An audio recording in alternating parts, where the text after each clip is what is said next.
All right, as I've been doing every week, the little great interception debate, talking about one of these quarterbacks, taking a look at the interceptions that they had throughout the week and kind of explaining all the factors that go into that. Okay, so we're going to look at Jalen Hurts, and I'm going to look at the 4 interceptions, but I'm actually going to look at 2 other plays also that were near interceptions and just kind of break down how close all of this stuff can be to being big plays, to being bad plays, to being a bad play that was dropped, all of those different factors. Okay, so let's dive into this first one.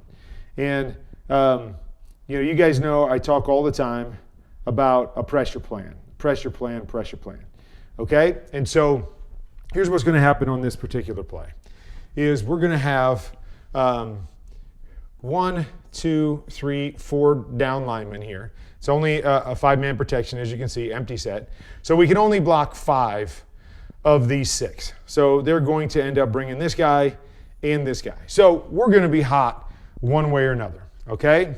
I'm a huge proponent, and I talk about it all the time, of I like sliding to the weak side, or I like sliding away from my 3 receivers, right? 1, 2, 3, because the 3 receivers give you more options in terms of hot situations than the backside with 2 receivers. On the backside, they're going to run an inside fade here and a hitch, okay? So if you're going to make this guy hot back here, you need to have an answer to the hot side. It's one of the biggest problems that happens on this play is Jalen Hurts knows he's hot to the left because the guy's coming free, and he's got to turn around and throw his hot back to the right-hand side without really knowing what's going on over there. So that to me is the first problem. If you're going to make it hot to this backside, then you better build in some hot answers to the backside. Okay, what could those hot answers be? It could be, okay, you in the slot. This is what we used to do if we had a 5-man protection. The guy over your head comes.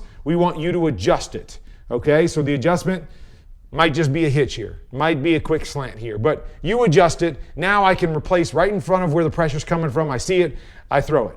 Obviously, you have a hitch over here where a lot of people could say, just use your hitch as a hot, which is a great theory. But if for some reason this guy plays it tight and you don't feel comfortable with it, now you're in trouble to that side because the only other thing you can throw is an inside fade. And now that could be the answer. If they bring pressure to that side, buy a little time, and you've got to just either throw the hitch or the inside fade. Okay, I can live with it. As long as that's the answer, I can live with that if you're going to protect it that way. For me, as I said, I would slide it back this way. Then I would definitely be hot off of this guy. But then I can have my hot in front of me. I can get the ball out quick, and hopefully good things can happen because we build it the right way. Okay, so this is what happens. You see Jalen, okay, right here. He's looking to the left. He sees this guy coming free, and so he's like, oh man, free hitter. Now I got to find my quick throw to the other side. And here's the thing. A lot of people are saying, oh, throw this one down the middle. He's wide open, similar to what they said a week ago or 2 weeks ago, with Dallas Goedert running down the middle of the field when he was hot to the other side. Okay, so he's coming back and going, oh, where's my quick throw to the other side because my eyes started left. Okay, and so his quick throw becomes this little juke here by A.J. Brown because he started with his eyes to the left. Hard to start your eyes to the left and then get all the way back to something out here wide to the right. You got to just get back and know I got to get my my quick throw off to the right side. While he's looking left, what happens? 2 guys pop back out, including the big defensive end. So as he's rushing this to try to find A.J. Brown back to this side because he knows he's hot, right? His eyes are off the pressure now. He's like, I don't know how long I have. So we're running kind of a little juke here, so he's got to hesitate with it, and he's trying to put it on him as soon as he comes out of it. So when he comes back to this side, what's natural is lose sight of guys that are popping out because you thought they brought pressure. Now you're just trying to find your guy and get him the football. So he loses complete sight of this defensive lineman. He throws it right to him. I know, quarterback's an idiot. How do you do that? The guy's 300 pounds and he's standing right in front of you. Well, that's how you do it. Your eyes start in the wrong place. You don't have an answer where your eyes are. You're rushing things now because you know pressure's coming from your backside. You don't know how much time you have. You're trying to get it out of there as quick as you can, and you miss defenders and make decisions like this. All right. We've talked, shouldn't say we, a lot of people have talked about the simplicity of the scheme or the predictability of the scheme with the Eagles. I'm not necessarily one of them. Yes, I think they have kind of simple pass concepts, but they're good simple pass concepts, which I believe can be effective at all times. But of course, you don't want to be predictable, okay? So as they run right here, this is one of the concepts that they love to run a lot, okay? It's like a front side hank. So a guy over the ball, a guy running a curl, a guy running a flat. Love the concept. I ran it every single week. A lot of teams in the league run this concept, so it's not a bad concept. On the back, it looks like they're going to run a wrap concept back here with the back. On this side, also another great concept that I threw a million times. And this play would be one of my favorite plays. I could go into every single week running this particular play. So we can say what we want about that. But I will say, when you run the same plays over and over every week, the defense has an idea, or that's where you can become predictable is, hey, we've seen this a million times. It gives the defense an advantage. So I really believe that's what happened here. I think this is Jackson out here that makes the interception, is that everything about this picture, and Jalen Hurts is already throwing this football right here, right? You get movement out here, says throw the curl. You get a squeeze right here that says throw the curl. He's throwing the curl. You look at the position right here of Devontae Smith to Jackson right here, and you say, okay, he's underneath him by 2 yards. I'm throwing at the back of his head. Like I said, Jalen's already decided to throw this. And so everything looks like throw the curl. And then as soon as Devontae comes out of it, Jackson beats him to the football. Okay, so Devontae stumbles. I think Devontae could come straight back because we're always taught throw the ball at the back of the head of the curl route because he's supposed to turn tight and come right back to us. But with all that being said, I mean, it's not terrible across the board. I just believe this was one of those, I think I know what's coming. I see Devontae start to break down. I am going to break on the football, and Jackson makes a heck of a play to undercut this and steal it, okay? Couple things that I might say, because I'm a detail guy, okay? And now you got to remember spacing on the field. And so they're going to give Devontae Smith a landmark, I would think, when you're running the curl. This is where we want you to run the curl, okay? So let's watch it again from that okay? And he's about the inside edge of the numbers. Maybe 1 yard inside edge of the numbers. And so maybe that's exactly where they want him, all right? But I'm a believer that when I run curl routes, if I can, I want to chase the inside number of the corner, okay? So I want to attack the corner. I don't really want to attack inside the corner if I can help it. And again, I say if I can help it because if the landmark says we can't chase him outside the numbers or to the middle of the numbers, then I get it. Then you got to run the route the way you need the spacing on that particular play. But for me, if you have that ability, okay, to get a little bit wider on this, attack the inside number of the corner. So what does that do? Okay, so when I attack the corner, because you see Devontae here is attacking up here. When I attack the corner, okay, so I'm running at him, okay, even at his inside number. Now I'm threatening him first and foremost, so I keep him on his heels and outside. But the second thing is I keep myself between man and ball, okay? So when I turn around, if he wants to get to the ball, he's got to come through me to get to the ball. If we go inside of him like they do here, right? He's not threatening him, and so he's not playing on his heels anymore because he's going, okay, this guy's going inside of me. I got safety help on the inside. And then by going inside of him, he leaves this door open for the corner to break from the outside and go under him on the curl route, and that's what leads to the interception. So again, a little detail thing for coaching based on the landmark. Okay, so I'm not saying Devontae is wrong here, because you do have a spacing that you want, different spots on the field. This is how wide we want the curl because we do have a flat coming out here, so we can't have you too wide, because if you're too wide, then the guy that's covering the flat can also cover the curl. So that's where spacing becomes so important, but it's where details become so important as well. And little details here, right or wrong, it's those details that allow Jackson to be able to break on this and steal it. And we want to blame Jalen Hurts again. Nothing about this that Jalen could have done different, right? He can't see that guy's jumping it already. He's made his decision. It's the right decision off of the look by the defense. And it was a great defensive play, whether it was off of predictability or just a great reaction by Jackson. Okay, we all saw this one. Okay, so this is the wrap play. Okay, good decision by Jalen. Running the wrap right here. Okay, we like to throw the wrap at or before the hash. Boom, right there on the hash. You know, and again, we can say what we want right here. A little bit high. I mean, it's not too high to be caught. There's no question about that. You understand because it's high that A.J. Brown's trying to snatch it because he's got a player coming from the other side, so he wants to catch it and get it down into his body before he takes that hit. So you understand with it being a little bit high why A.J.'s trying to do that, because this is going to carry him into that hit right there. And so those are kind of the factors. Not a bad ball, not a bad decision. All of this stuff really should be a completion. But you also understand high throw, right on the hash, where I have to go up for it. And again, that's the other thing. I mean, does A.J. have to jump for this is another factor. If he doesn't have to jump for this, you know, then he can kind of run through it, grab it, and protect himself a little bit better. When he has to jump for it, he's got to try to snatch it, come down, and brace himself for the hit. And so a lot of people, right, are going to be just saying, oh, this is A.J. Brown's fault. And I get it. Yes, he should catch this. There's no question about this.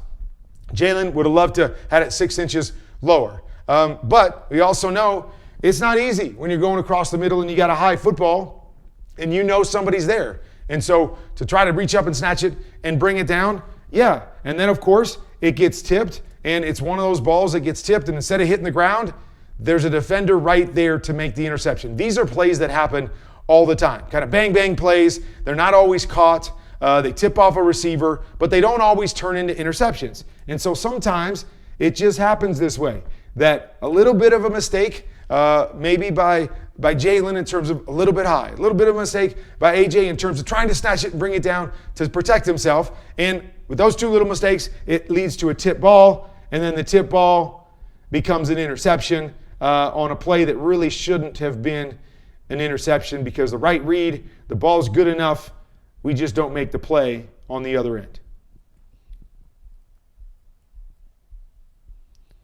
Okay, this is a near interception here. Okay, so I put this one on there because, again, just big picture here. And so they're going to run a big in route with A.J. Brown. They're going to clear the rest of the guys out. So they're going to have basically a high-low over here. Okay, they go to a too-high defense. Okay, too-high defense in terms of the Chargers. So as I come out, looks like a pretty good pocket there. I want to read this defender. Okay, so I'm going to read my high-low right here off of this defender. Okay, we come back, and there it is. Okay, so one thing, it looks to me like Jalen is just a touch ahead. And this is one thing that I see all the time with quarterbacks, is you really have to tie your drops to the deeper of the throws. Now, they might be told read shallow to deep. A lot of teams do that. I'm not a fan of that, because this is the kind of stuff that happens when you read shallow to deep, is that you get your body set and ready, and you're almost trying to force the underneath one. So when the other one comes open, you're not really ready to throw it. So I would rather time my drop to the deeper one. So when I get to the top of the drop, I should already have a read. So when I get to the top of the drop, if this defender has dropped, it will take me right into the underneath throw, and the footwork and timing will be fine because I'm determining it off of that defender. Okay, so if I go to the deeper read and this guy stays flat there, he stays flat or hangs here, now it's a quick hitch and I'm on time for this one. But you see Jalen is already set here to throw it, and he even comes off like right there. You can almost see his the ball start to move backwards, like I want to throw the shallow. Okay, and by doing that, now he's off with his timing. It's almost like he's got to reset, and he's late for this big end right here, which is there. And there's plenty of pocket here for him to make that throw if his timing is right. But his timing's not right, and he's too early on this play. And so is this Jalen making up his mind too soon and say, I'm going to throw the shallow route. I'm going to get the completion right here and missing this one? Is it designed that way in their offense? We'll come back and read the shallow first and then work up to the end. So now he's doing that, and all of a sudden as he goes to take the shallow, this guy jumps it. So now he's a little bit delayed, but the timing of the feet of the quarterback are so key on these concepts. And to me, I'm a huge believer in tying your feet to the top end concept. Okay? And to me, anyways, on this particular top end concept, I should say the primary concept or primary throw on a concept. And so for me, it's always going to be the big end. That is always going to be the primary when we're running one of these concepts. And then I'll settle for the underneath particular part of the throw. And so to me, I would love for Jalen to take a couple more steps here. So when he's taking that first hitch is when he's deciding, is there a window here for the big in? I think if that's the case, he would throw the big in here. He gets caught early. Because again, that's the other thing. When quarterbacks get set early, their mind tells them, throw it. When I'm set, I'm supposed to be throwing it. Okay, so if I'm set and this big in hasn't happened yet, it's not there yet, I'm going to get impatient and I'm going to look to move on. So it's so important to make sure mind and body are connected. So the feet help tell the body when you're supposed to throw things. You get there too early, it makes you rush through things. You get there too early and it makes you rush things and make bad decisions. Now that one was tipped, didn't get intercepted, but probably should have been intercepted throwing it late in that particular case. Okay? All right, here's the final play. All right, and so the first part about this is what makes it really tough in this situation is we're going to have 2, 3, 4, 5, 6-man box. Okay, so 6-man box where we're going to end up releasing this guy. Okay, so we're going to run, that's a flower combination. So it's a flat and a corner combination over there. We're going to run an RPO. Okay, so we have a 6-man box right off the bat. So it tells us that, okay, they can kind of do what they want on the outside, but it's not a favorable box necessarily to run the football, which you kind of expect because you have the 6th player here offensively. So this is a RPO. Okay, so Jalen Hurts is reading this guy. And this to me is the key on this particular play.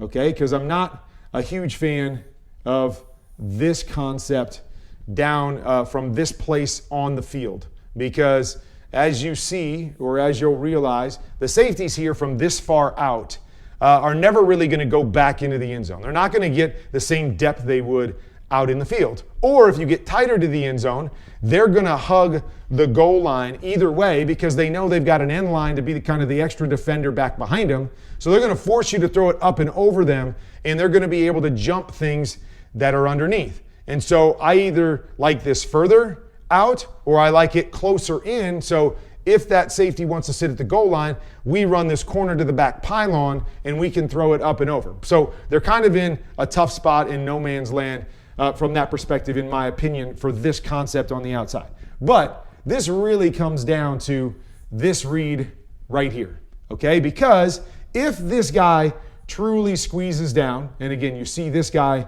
going out here, and that's where I was talking about the box count originally was almost like, hey, we're going to probably throw it here. But we still have to read that defensive end. Because if that defensive end comes down and you have Jalen Hurts' legs as a third element to this play, really good play. Now, maybe won't be as good because this guy's peeling over here instead of respecting the run. But it'll be a better play here because now we can pressure the corner. We can make him come up. We can read through this and probably make a better decision. So right here, with him kind of playing balanced here, okay, for me when they play balanced, that's a give. You give the football right there and let this guy come down and squeeze it because he's slow playing this in case I keep it. If he comes running down, that's when we keep it as a quarterback. So that to me is where the real mistake happened on this play more than anything else is Jalen keeps it.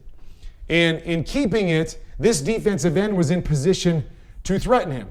So no longer do we get a chance to truly threaten this corner with the flat and corner read so I can truly read that out as a quarterback. As a quarterback, I'm already rushing this thing because the defensive end is coming at me. So I'm reading the corner, and the corner, you can't throw the flat right here. I heard somebody say yesterday, the flat's wide open in front of him. It is not. The corner's sitting outside 2 to 3 yards and going to blow this up every single time if you throw the flat right here.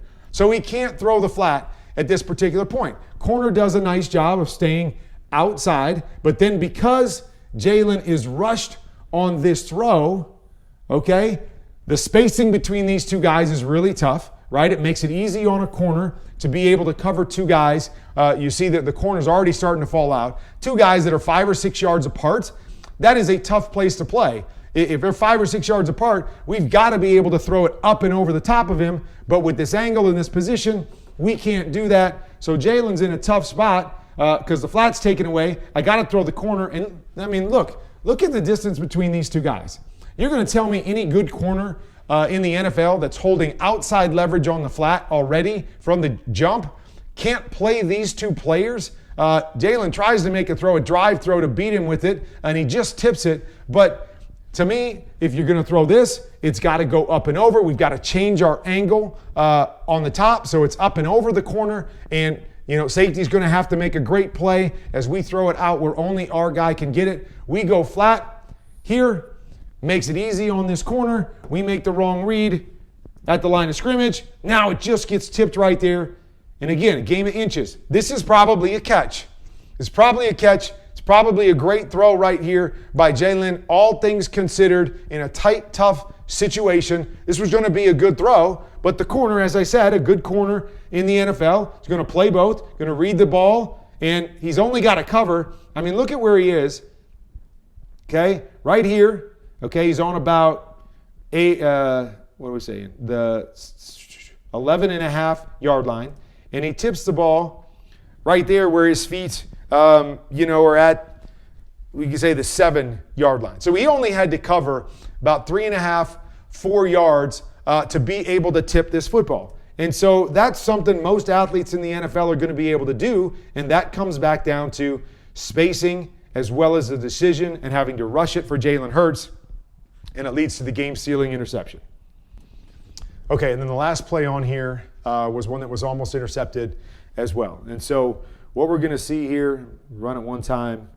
Okay, so it's basically a double seam combination. Okay, it goes high, almost picked off, was called back.